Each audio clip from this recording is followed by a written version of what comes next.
Bună ziua, dragi prieteni! Mă numesc Nicolae Delibaldu.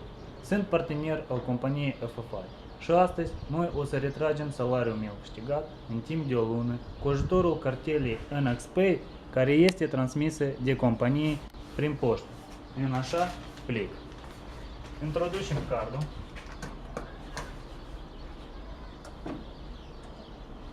Legem limba, pinul,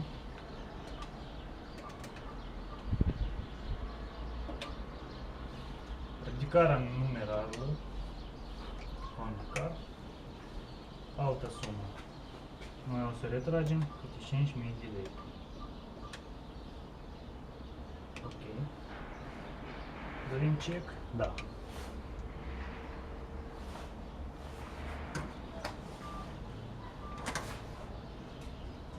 Așteptăm banii.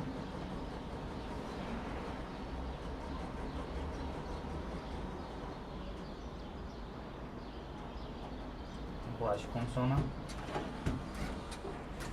Poftim banii. Poftim check-ul. Mai departe, asta nu e tot.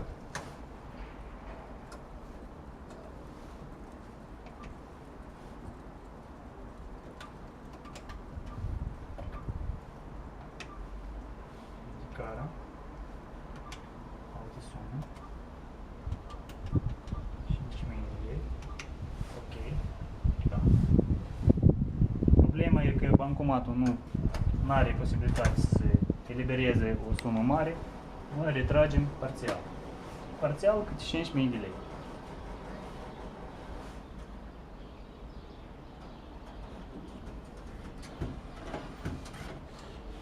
Banii, check-ul, cardul,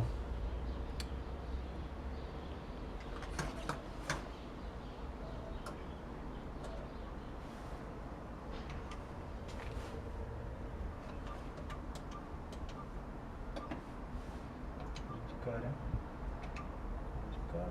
altă sumă, iar 5.000 de lei scoatem, ok. Check.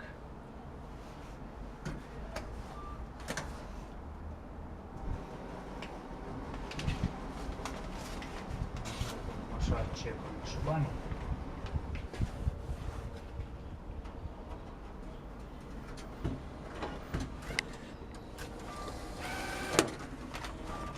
Și check-ul.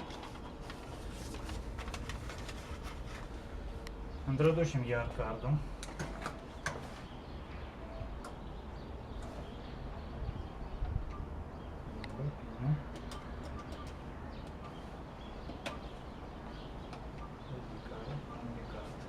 Altă sumă, 2.000 de lei. Ok. Da. Eu am transferat pe cont de card NXPay 1.300 de dolari. Noi astăzi scoatem 17.000 de dolari. Asta iese 1.250 de dolari, aproximativ, în dolari.